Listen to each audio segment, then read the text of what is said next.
सिनेसृष्टीतील दमदार तिचा आवाज, डॅशिंग तिचा स्वभाव, बेधडक ती, कठोर ती, उत्तम अभिनेत्री, लेखिका, दिग्दर्शिका ती. आज आपण अशाच एका अभिनेत्रीचा प्रवास जाणून घेणार आहोत आजच्या आपल्या प्रवास कलाकारांचा या भागात. मनोरंजन विश्वात असे अनेक कलाकार होते जे त्यांच्या नावाने फारसे ओळखले गेले नसतील, परंतु त्यांचा चेहरा मात्र त्यांच्या प्रवासाचा आरसा बनला आहे. अशाच कलाकारांपैकी एक अभिनेत्री म्हणजे रसिका जोशी. यांचा जन्म 12 सप्टेंबर 1972 रोजी मुंबई इथे झाला.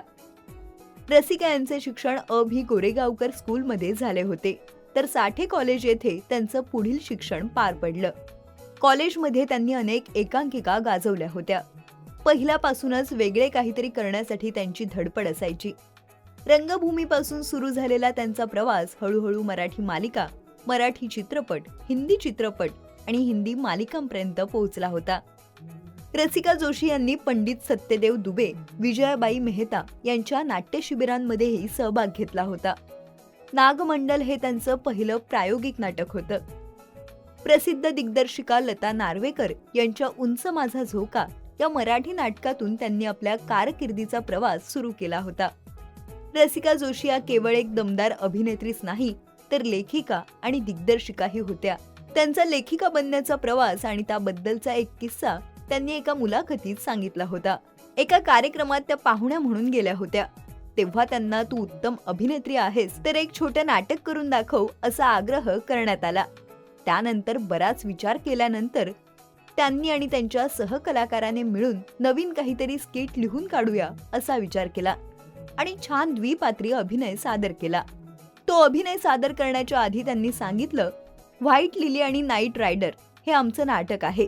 त्या नाटकावर काम सुरू आहे, पण त्यातलाच एक सीन आम्ही करून दाखवतो. तो सीन प्रेक्षकांना इतका आवडला की रसिका यांचं भरभरून कौतुक झालं. त्या सीन नंतर त्यांना बरेच फोन आले. त्या नाटकाचं काय झालं, कुठपर्यंत आलंय हे नाटक, पण व्हाईट लिली आणि नाईट रायडर हे नाटक करणार आहे ही त्यांनी थाप मारली होती.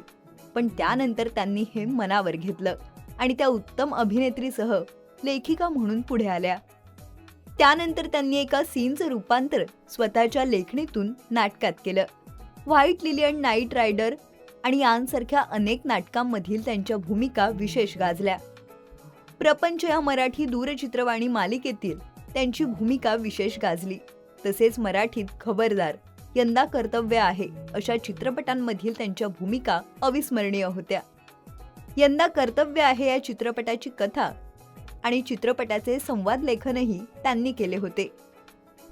हिंदीत राम गोपाल वर्माच्या गायबमध्ये त्यांनी तुषार कपूरच्या आईची भूमिका साकारली होती. त्यानंतर प्रियदर्शनच्या मालामाल विकली, भूल भुलैयामध्ये त्यांनी महत्त्वाची भूमिका साकारली होती. त्यानंतर बंदिनी या मालिकेत मोतीबेन साकारत असताना त्यांना कॅन्सरच्या उपचारासाठी रुग्णालयात दाखल केले होते. विनोदी आणि गंभीर अशा दोन्ही प्रकारच्या भूमिका साकारणाऱ्या रसिका जोशी यांनी अखेर 7 जुलै 2011 रोजी सिनेसृष्टीचा निरोप घेतला. सिनेसृष्टीने एक उत्कृष्ट अभिनेत्री गमावली हे खरं आहे आणि याची हळहळ आजही व्यक्त केली जाते. मराठी चित्रपटसृष्टीतील लेटेस्ट अपडेट्स आणि गॉसिपसाठी आमच्या चॅनेलला सबस्क्राईब करा आणि बेल आयकॉन दाबायला विसरू नका.